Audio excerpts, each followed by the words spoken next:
I'm Sergeant Scarlet Gould. 32. 8 years in uniform, 4 overseas deployments, and 1 Bronze Star that my dad never mentioned. I came home expecting maybe a hug, even a little respect. Instead, I got a buffet table, a bunch of beer cans, and a joke that hit harder than anything I faced on base. The party was loud, full of cousins I hadn't seen in years, and neighbors who barely remembered my name. My duffel bag, dusty from transit and heavy with gear, sat ignored by the coat rack, a tangible piece of my real life that no one cared to touch. My dad stood in the center of it all, raising a glass like he was the hero. He clapped me on the back, grinned for the crowd, and said loudly enough for everyone to hear, "You're giving that bonus to your brother, right?" Everyone laughed, like it was some sweet little family moment, like it made sense. I smiled. I always do when things sting, but in that second, something shifted. I looked at Brian, who was already leaning in, grasping my shoulder as if we were co-conspirators in a secret, and nodding emphatically at Dad, affirming that I had already agreed. That's when I realized I wasn't just being overlooked. I was being claimed. This wasn't a celebration. It was a setup. I'd been home less than 24 hours, and already I was expected to hand over what I earned. The worst part? They thought I would. They thought I still would. But what they didn't know was that I didn't come back the same. This isn't a war story. This is a story about what happened after. About what gets taken from you when you've been trained your whole life to give. And this time, I wasn't going to play the part they wrote for me. I grew up in a house that looked normal from the outside. White siding, green lawn, 2 kids, and a dog. But inside, fairness was more of a bedtime story than something we ever lived by. My father, a retired Marine, ran the house like a base. Orders came down hard, and questioning them meant punishment, not conversation. My mother, soft-spoken and always tired, believed peace was better than justice, so she chose silence, even when it hurt. Being the oldest didn't earn me respect. It earned me responsibility. Brian was the baby. He cried, and people rushed. I cried, and they told me to stop being dramatic. When he wrecked his bike, Dad bought him a new one the next day. When mine broke, I was told to save up and fix it. That pattern never changed. Brian's mistakes were accidents. Mine were character flaws.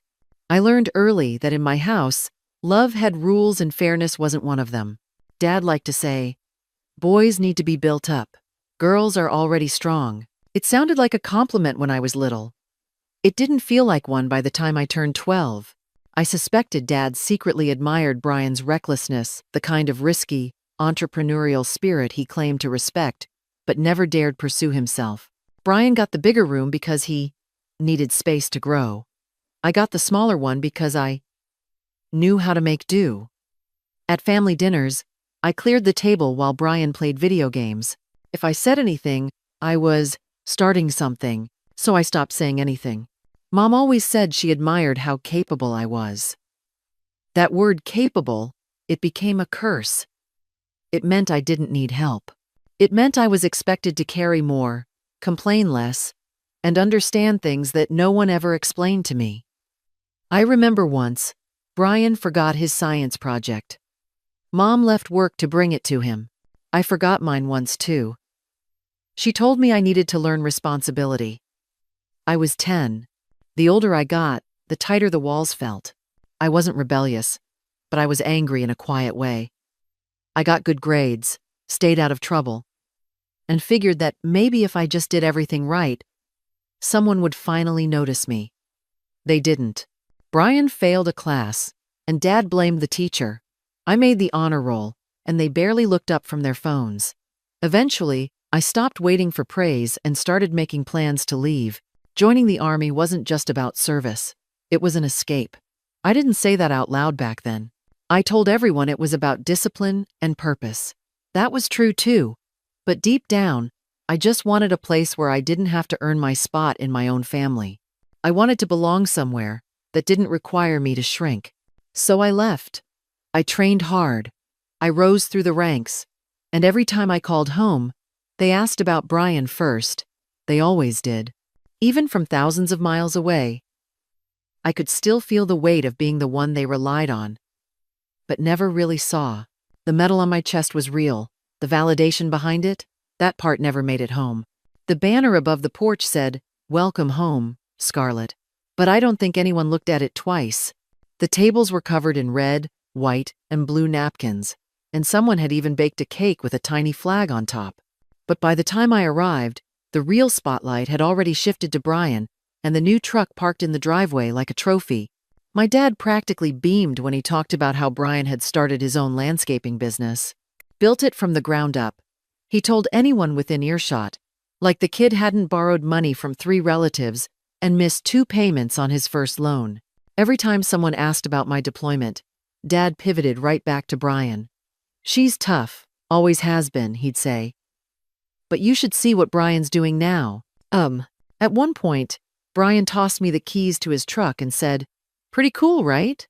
I smiled, because that's what I've always done.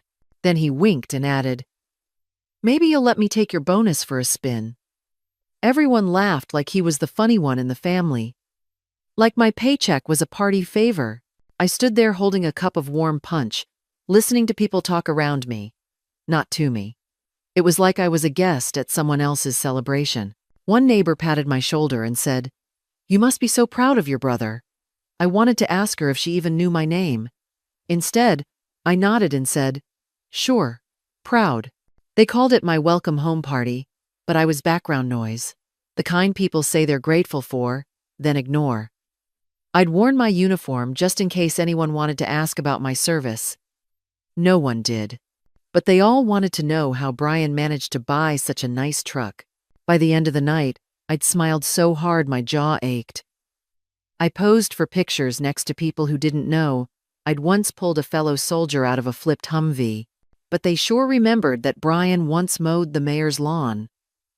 Dad gave a toast before the cake was cut.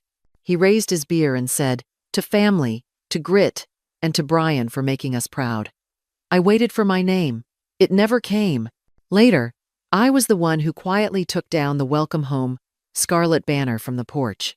The tape was weak, and the paper tore slightly.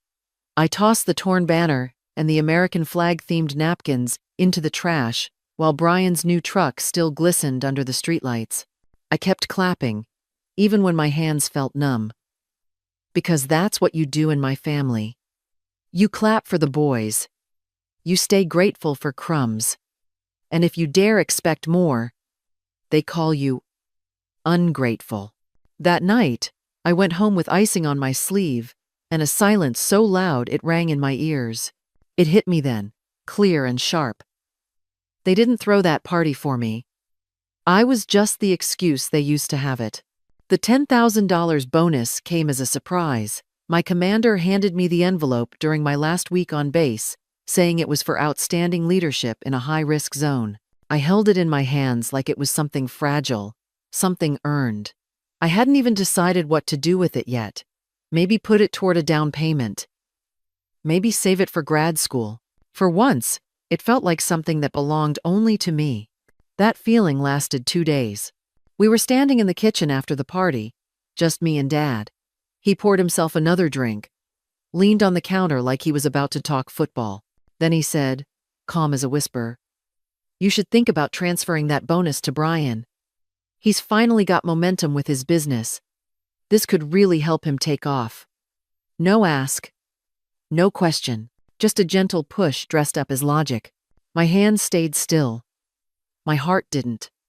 I looked at him, waiting for the punchline. It didn't come. Just a sip of whiskey, and that familiar tone he used when he expected agreement. My stomach dropped. Not because I was surprised, but because I wasn't. I'd seen this move before, just never on something that was mine from the start. I nodded. Just once. So he'd walk away. And he did, thinking I was on board. But inside, something twisted. Something final. I wasn't shocked that he asked. I was furious that he assumed. Furious that, in his eyes, my achievement was just another resource. To be reallocated. A family fund. A favor. Something to be handed off like I was still playing support for someone else's life. Sharing was expected of me before I even knew what the word meant. When Brian wanted my toy truck, I gave it to him. When he asked to switch rooms because mine had more light, I packed my things and moved. At 6, I was already learning how to disappear for the comfort of others. It never stopped. I got into a summer science program when I was 15, a full ride. But my mom said Brian should go instead. It's a good chance for him to catch up, she told me, like my success was something to be redistributed. She hugged me after and said, "You're so strong, baby. You'll have more chances." That phrase followed me everywhere. You're strong. You're the mature one. Brian needs it more. Over time, I stopped hearing encouragement and started hearing assignments. My strength wasn't a gift. It was a permission slip for everyone else to take. I was praised for being selfless, but it didn't feel like a virtue. It felt like being emptied in slow motion. When I got accepted into college, I almost didn't go. My dad said the tuition was better spent on Brian's business license. "You're the soldier," Mom said. "You'll figure it out." I did. I joined the army because it gave me structure, escape, and my own bed. But even in uniform, I kept hearing their voices. Sacrifice. Share. Obey. The hardest part wasn't losing opportunities. It was how natural it had become to hand them over. Like my worth only existed in what I gave away. And somewhere along the line, I started confusing obedience with love. I thought that if I kept giving, one day someone might finally tell me to keep something. 2 weeks before I left base, I knocked on Captain Riley's office door. She wasn't just a commanding officer. She was a JAG attorney, and the kind of woman who didn't blink when you asked hard questions. I closed the door behind me and said, "I need to make sure something that's mine stays mine." She listened, nodding slowly as I explained the family pattern. I didn't even need to finish. She'd seen it before. People who wear the word family like armor while taking everything they can. We drafted a simple but airtight document. A notarized declaration that any financial gift or asset received in my name couldn't be transferred or shared without my written consent. She walked me through the language. I signed in blue ink. She stamped it clean, firm, final. "This isn't paranoia," she said. "It's protection." I slid the paper into a thick envelope and tucked it into the inside flap of my backpack. I didn't tell anyone, not even my closest friend. The envelope came with me on every leg of the trip home, through security checkpoints, bus transfers, and layovers. I felt its weight every time I shifted my bag. It was more than paper. It was proof that I'd learned, that I'd stopped expecting fairness and started preparing for reality. Every night at my parents' house, I made sure the bag stayed close, just in case. I didn't know when they'd try something. I only knew they would, not because they were evil, but because they didn't think they had to ask. I didn't carry that paper out of fear. I carried it because I was done being caught off guard. I didn't plan on using it right away. But I was ready. Quietly, completely. And that readiness felt like something new. Something mine. The room was loud until it wasn't. Laughter faded like a dropped curtain. I reached into my bag, and the sound of the thick manila envelope sliding out made a dry clack against the glass table. I placed it on the table beside the half-eaten cake. No one noticed at first. Brian was still talking about his latest contract, his hands waving like he was pitching on Shark Tank. My dad had his arm around him, proud and loud. My mother hovered nearby, smiling like she always did when she wanted to avoid choosing sides. I didn't raise my voice. I didn't need to. I waited until Brian paused for air. Then I looked directly at him. "Any attempt to reallocate this bonus without my signed consent," I said, calm and even, "will be legally contested." Just one sentence, and the entire room changed shape. Brian blinked like he had misheard me.